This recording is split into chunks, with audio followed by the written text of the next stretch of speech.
definitely going with qualified companies and people that know what they're doing is an absolute necessity. So I'm going to show you guys some stuff.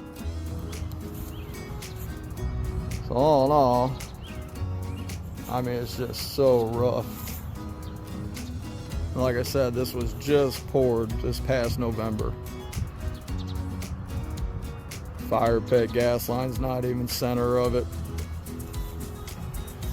Trowel marks, straight edge marks, rough rooms, edges are just, not even smooth at all. Grooves ain't even put in the right places.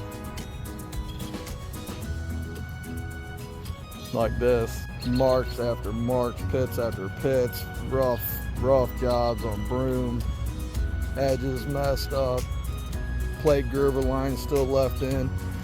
I guess they decided they didn't want to concrete underneath that. Splatter all over the siding. I mean, you're not getting that off since November.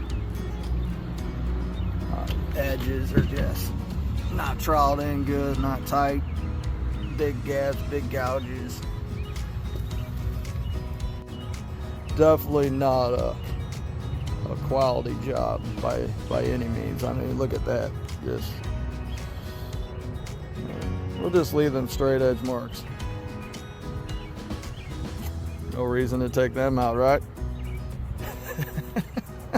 They didn't know how to do steps, so they boxed this out. Their edges, I mean, you want nice curves, and look at that. In and out, in and out, in and out, in and out. Not pegged enough. The shape of it's not right.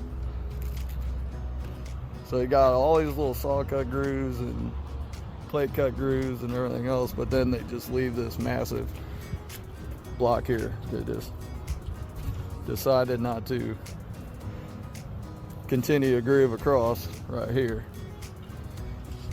Footprints, you name it, this has got it. That's why you go with experienced companies. If you want the best, call L S.